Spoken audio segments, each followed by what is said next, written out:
favorite people, Mickey Sullivan, Roger Murphy. Thanks for joining with me today, guys. So, Mickey Koval, whatever you're going by these days, just the starters, the your initial reaction to Jerod Mayo, the big news. Jerod Mayo coaches his last game today, and right after the game, we get the statement from Kraft. He's fired. He's out. What's going on? No, I absolutely love it. I think you go a season like this, so used to losing, so used to, seeing nothing positive out of the organization besides, some flashes from Drake May here and there. And I think after a game, you get the first game of the season, you need to lose. And Gerard Mayo's there. He horrible game plan set, trying to win this meaningless game. The only meaning it would have is if we lose. It's the only way to help this organization. He obviously is getting booed by the fans there, and what's he doing on the sideline? You see the guy laughing. How does that make you feel? Us longtime Pats guys, how do we feel about that? We're not used I'll to tell you. seeing these losing feelings. Give me 1 second. Sorry here, buddy. We're not used to seeing these losing seasons, seasons like this, as young New England guys. We don't know what that's like. So we see it for, a couple years now. We've been struggling. We see that. And we want a quick change. We see promise in our quarterback, right? New guy gets brought in to coach this team, help rebuild. And what does he do? He takes us as a joke. That's what he does. He's taking it as a joke. And I'm finally glad to see Bob Kraft step up and do something about it. I mean, yeah, that's great. I think all season, I think Mayo is seen in the Dolphins game laughing on the sidelines. I think people are frustrated with how he was speaking to the media, throwing the team under the bus, not taking responsibility. I think his likability was not he was not there as a coach for the fans. He would talk more than as we've seen in Belichick. I mean, a lot of coaches do, but in terms of Mayo being likable in New England, he lost a lot of his credibility early on, and I think that was a big problem for the fan base and for maybe guys on the team. I'm getting reports now on Twitter. We're seeing how it's coming out now. People were even skeptical to even hire him. I know Mm-hmm. um, Roger there. I know your initial thoughts were you seem like at first you might have been a fan of Mayo. Now as the season went on, what kind of happened? Well, going into the season, yes, I was a big fan of Mayo because growing up watching Jerod Mayo, he's awesome for us. Yeah, as you can see in your background there. But now, I don't know. I think he was just I think he was too friendly with the players. He wasn't an actual like coach. He didn't have balls. And the coach in New England, you gotta have balls. It's just not there. So we're Yeah. talking early on. I know the next steps of this. People are mad that Patriots dropped to the fourth pick. We don't have that first pick. Like Koval said, the one game that we needed meaning out of and we needed to lose, we win it, and it was disappointing. We see Kraft speaking at 1 o'clock tomorrow. What do you think we'll get out of that, Koval, from Uh, Kraft you know, tomorrow? Anything? Is he going to go ahead we're, and jump the gun? Maybe we hear about Mike Vrabel tomorrow. Maybe that's coming. If that's where your direction is, I don't know. yeah, I wouldn't put too much hope in this big talk tomorrow. I think you get Bob Kraft there tomorrow. All he's gonna do, come in, talk about we decided to part ways. We're gonna find someone best for the program. We're gonna focus on finding our guy in the draft. He's basically gonna try to reassure the fans. He's trying to win the fans back on his side because the season fans were falling away from the Crafts. People weren't happy with them, how they were handling stuff, not willing to spend a lot of money on a guy that can truly help the team. I think he's just going to come back, try to win the fans back over. We're not going to get anything we don't know yet.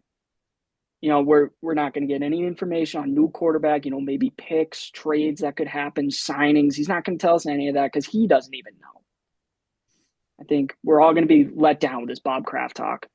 Yeah, I mean, we'll see if we even get some words up tomorrow. I mean, Bob Kraft, another guy who you could say over the last few years, ever since being caught up in some other off the field, you know, Yeah. stuff. But Bob Kraft, the fans want answers. This team isn't as the fans are not as patient as they used to be, and I think players are now calling them out. I think there's a lot of distance. There's a big gap between the fans and the players as a whole, and it's going to be tough for New England to come back from this. I don't know going into this off season. what you do to attack free agents, what they're going to do in the draft. But another big offseason for the Patriots. You struck gold on Drake May, and now you do have a quarterback, so there is that hope. But you're going into next season with a lot of questions, and I don't know how we're going to answer these, Oliver. So I don't know who you're talking to, but you're talking to me. Yeah. But I'm really pissed that we didn't get that one pick. I think at the very least, if we get that number one overall pick, obviously we don't need any of those top guys. Like we could use Travis Hunter, I guess, but I don't think they would go after him. And with that one pick, we could have traded down and built more draft capital. And then with that, we build around Drake May for the future. But now, I don't know what we're going to do. Maybe we still trade down, but we're just going to get less capital than we would if we had the one pick. So, I mean, you're just becoming less flexible at this point now. Exactly. That one pick held so much value to so many other teams that could have given us so much for it. And now you're getting nothing out of it. You're winning a meaningless game. Now Tennessee holds all the leverage. Yeah, they do have the leverage. I mean, cool. What can Pats fans really expect going to this offseason?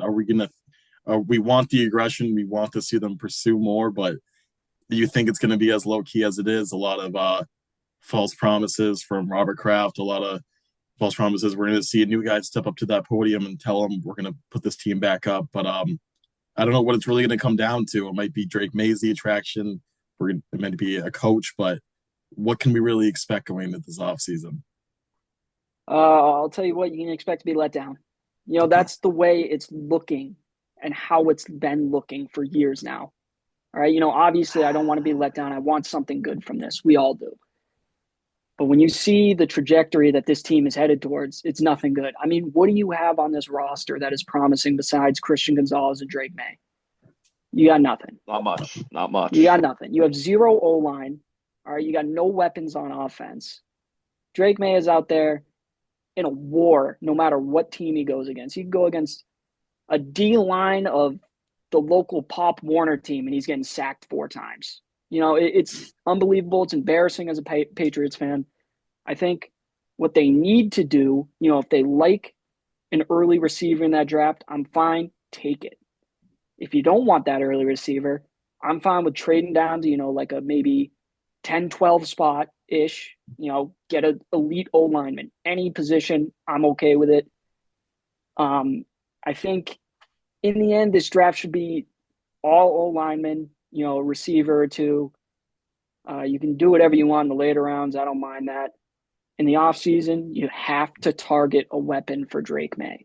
100%. You got a rookie QB coming in, putting in the numbers he did on half of a rookie season with nothing on that offense. And that's damn impressive if you ask me. Give that man an offensive line, give him some people to throw to. It can only go up from there. Yeah, I think definitely. And I think maybe going to this season, whoever they find their guys, whether it's Mike Vrabel, but whether it's someone else that Kraft handpicks out again, we need like a 2 to 3 year plan. We need to give a guy time. I think Mayo would have had that opportunity if it wasn't for his behavior. Even before he got the head coaching job, there was reports of him rubbing people the wrong way in the locker room when he was an assistant. So I think Mayo's behavior ultimately definitely drove him out of this job and took him away. Whether you win 3 games and he wasn't bashing the team, wasn't again rubbing people the wrong way, he would have been in there. But I think this one, the firing was kind of on him. So I think this next guy you get, we got to have someone professional. We got to have someone ready, and you got to give him a couple of years to put the team where it needs to be. And if he's not, then he's out. But you got your quarterback, like you said. You got the 4th pick. Let's see what you can do. Let's see if we can attack free agents this offseason. Let's see if you can spend some money. Let's see if people are willing to come to New England as well. Yeah, exactly, yes. Yeah, and to build on that even more, let's clarify here. Mayo is not being fired here for having a bad season. Okay, going into the year, everyone knew the Patriots were, bottom 3 team. Some people even saying the worst team in football. Projected to be the worst team at the beginning of the year. They were. The idea that, he could be being fired for, not helping this team grow throughout the season doesn't add up either. Like you said, it's all coming down to what he did, off the field, the relationships he had with not only the players, other coaches. but media and fans, especially. I mean, early in the season, you see your brand new head coach, who's on the team for so many years, staple to New England. You see him come in, and the first thing he does is call him soft. Bill Belichick has to come in and say those guys aren't soft From an outside, a after guy who has he's no already business. gone. Yep. That is unbelievable, unacceptable, and I'm glad he's out of here. Yeah, I think a lot of Pats fans are at that point too. Regardless of the losing, it comes down to attitude. If you don't have a good attitude, you're going to be out, and you're not going to be liked by Patriots fans. Patriots fans, they hold a high standard, and this is kind of what it's come down to. And we're kind of left hanging here again for another year.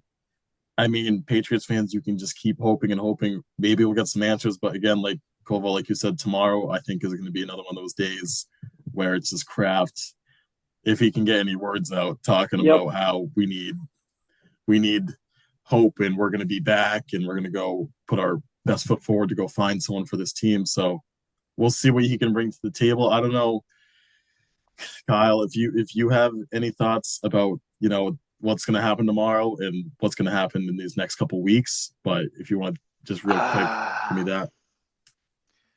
To be honest with you, we all know the deal, and you guys just went through that. Kraft's going to spew some bullshit, and nothing's really going to get done. I think at the very least, Vrabel's going to be the coach next season. I think Kraft knows him. Vrabel wants to be here, and I think that's probably the best fit. But other than that, I have no idea what they're going to do. Yeah, I think they're going to target. They're going to try to target receivers in free agency, and if they can't do that, then I think they'll resort to drafting a receiver. But if they do get a receiver in the free agent market, they may trade down, like you said, Mickey, and draft O-lineman, which is, I'd say the O-line is probably a bigger need than wide receiver. Yeah. So, how big of a trap for Elliott Wolf, Mickey? What's going on here? Is this Elliott Wolf's, if he strikes out another receiver, as coaches and executives do in New England for the last few years? If you look at our track record, it is horrible with receivers. How much pressure is on Elliott Wolf in these next couple of weeks, these next couple of months, to come out with a good draft class? I mean, it's all the pressure in the world. I mean, if he makes it there, we're talking too. Okay, so we're talking Elliott Wolf's on the hot seat too. If you ask me, I mean, I don't see why you're keeping him around. You hit with Drake May, but how hard of a pick is that last year? He was the best guy available. Not very. He's best guy number 3. I was saying it all year long. Turned out to be true. He was the second best guy in that draft. If you ask me that too. I mean, Caleb is disappointed. Should have gone Daniels, May. Caleb Williams is putting up decent numbers, but look at the team he has around him. He's got weapons all over the place. Yeah. Drake May is making this happen half a season. And Elliott Wolf, sure, but it's an easy pick. Like you said, look at the past few years. You need receivers now. He can't pick them. It's a superstar league. You need big guys. It absolutely, absolutely. And Jalen Polk has been one of the most disappointing players in recent memory. Yes, he has don't not even done get me started. Thing. You know what? No, I'd actually, Roger, if you don't mind, I would actually like you to talk about these past few receivers we've talked about or we picked up. Jalen Polk, dog shit. Can we just try that one more time without the language? Sorry. Okay. Jalen Polk, awful. Terrible receiver. I don't understand why we would trade back for him and not draft Ladd McConkey. Guy obviously is Irish. A lot of Irish people in Massachusetts, New England area. It's a match made in heaven. I don't understand. The guy's a 1,000-yard receiver for LA, and now we lose out on that. And then Javon Baker, don't even get me started with him. He hasn't played at all. Why is he not playing? Why? I don't understand. I mean, Polk's been playing, but it's been feeling like he's not playing. He's on the field for no reason. I agree. Very poor numbers from him. What are his stats? He's got like 12 catches on the year. Yeah, I think he finished here with 12 catches. Mhm. Maybe Are you 100 kidding me, yards. dude? I think it was less I than can't. 100. I I don't know can't. if he hit I 80. can't believe that. It's just disappointing because you look at that receiver in your highlights this year, or Keyshawn Boutte, Demario Hmm. Douglas. Exactly. Those are your two Hmm. best guys right now who are catching the Don't ball. get me wrong. Not. I'm honestly a fan of Pop Douglas. I really am. Yes, Solid guy to just Indeed. throw in your slot. If you got a decent wide receiver 1 and 2, great guy in the slot. Love him. Hunter Henry Right. stepped Hmm. up. Drake May proves that he likes him. Uh, but Hmm. you don't have a wide receiver 1 and 2 to make this room work, yeah. and you got to figure something out. So that's what it comes down to. There is still just that's the pressure for Elliot Wolf if he sticks around. Is what are they going to do with their pick? Trade down if they have the receiver, you got to take them. And if you strike out another receiver, Patriots fans are going to be livid. And this is just it's a terrible track Especially with a record. 4 pick. Yeah, with a 4 pick. If you're going to waste a four Absolutely. pick on a receiver, Absolutely. and if you miss on it, It's got to it's be a going to be a shame. surefire stud. Yeah. And I feel like Elliot Wolf will not have the balls to pull the trigger on a guy like that. I agree. I think he'll trade down and pick a more low key guy. Indeed. I agree. I agree as well. He's taken And the chances too many times, and he hasn't hit once. mhm. So yeah, they're lucky enough you catching Drake May, who's a superstar, who's a borderline going to be a superstar these next couple of years on a rookie contract. He doesn't have much to say because he's one of the younger guys. He is going to put the team first, but it's not going to be long if they don't figure this thing out. Drake May is going to be hurt. He's going to Mm-hmm. want out of New England. So Mm-hmm. there's so much pressure on this front office to say we have a guy who is gold, and this guy is going to be a superstar. We need to put people around him, or else we are a failure. This Patriots, we could go down for another 20 years of dominance, and we're 5 years in. This we Yep. could do another 15 of just how it was in the 80s and 90s. Just Mm-hmm. another just terrible garbage fire, awful 20 years. So you never know what could happen. So that's why there is a lot of pressure before. Because if you take that turn, you keep going down, this could turn into be a terrible few years for Patriots fans and continue to be because since it already is. And I want to ask you guys this. You personally, you're in Elliot Wolf's shoes. What are you doing with that 4 pick? It's if I'm Elliot Wolf with that 4 pick, the first thing I'm doing is I think I would do what he's probably going to do. I am going to pick up the phone and I am gonna go around and take calls. And if I get something I like you said, maybe that 10 to 12 spot, if I see someone at 8 or Mm-hmm. 9, and maybe you get a second or third round, an extra pick in that Yep. draft, you take it. And I think that's the safe bet they're gonna do because I don't think they're gonna be in love with someone at 4. If there's a lineman that you like, receiver that you like at that position, and you love them, screw it, take them. But I think I would definitely pick up the phone and make a couple calls and then explore my options. I have to agree with that. I feel like he will not be. I think that they won't be very sure on who to go No, with at I want to 4. know what you want. What I would want it for, or Yeah. what I would want them to do with the No, fourth pick. anything you want. I would want What's them to your trade ideal back. scenario for this draft?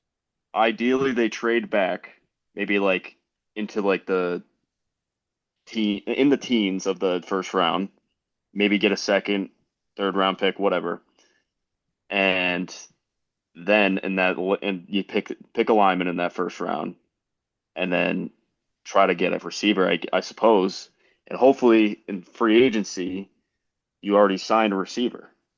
Mm-hmm. Hopefully you've already taken care of that issue with this Mm-hmm. team, so then you can deal with the lineman issue.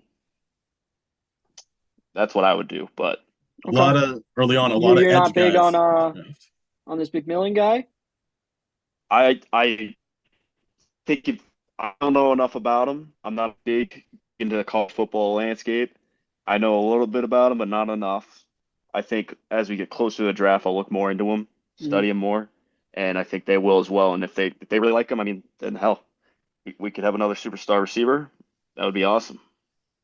Yeah, you see McMillan, the guy from Texas, Calvin Banks, I think is another Mm-hmm. guy in that top 10. So you do have two Yeah, options there in that top He's 10. later too. Don't hate So that. Even if you can trade down to an 8 spot, 9 spot, maybe he falls. that's another Right. reason, yeah, why the Maybe Patriots. trade with the Raiders or some Mm-hmm. team like that, Raider Mm-hmm. QB needy team. Will Yep. Campbell is also in there. Yeah, LSU, love yeah, Will yeah. Campbell. So Mhm. we've seen we love Drake May. A lot of people last year wanted the line, like Joe Alt's doing great things right now. Oh, He's he's been the been absolute incredible. beast. So maybe they just say, hey, we need to beef up this line, but it's going to come down. Maybe you take the line and my ideal offseason would probably be take a lineman with your first round pick, and then you need to be aggressive and you need to have T. Higgins wearing blue and Absolutely. silver next year. And that's the option Absolutely. for them. And if not, then it's going to be another year of throwing to Pop Douglas, who I don't mind as a wide receiver 3, but your number 1 guy, it's going to be tough. You send the house after T. Higgins this offseason, no doubt. You got the Send money. everything You you have got to. at him. If he wants You to have go, to. he'll be here because you have And that's up to Bob Kraft in the end. Bob Kraft's Is he got some willing work to to do it? We're gonna find out maybe tomorrow, 1 o'clock. Bob Kraft will speak. Uh, I want to thank you two for being able to meet with me and take this time. I know Of we'll course. probably touch further on as we get closer to the draft and maybe as we see new hiring in these next couple of weeks. We don't know what's going to be tomorrow. I'll be on Twitter sending updates out. So if anyone has any Absolutely. questions, feel free, fill up the comments and we'll be back. But definitely thank you two guys for being here and I appreciate it. Yeah, thank you for having me. Appreciate Thank you it for as having me always. as well. Yeah, It of was course. a fun experience. Yeah. I like doing this. We should keep doing this. Yeah, I agree. Maybe even a podcast in the future. Yeah, Get our thoughts out there. That's a good idea. That's a great idea. That'd be great. Well, thanks, guys. So we are recording. All right.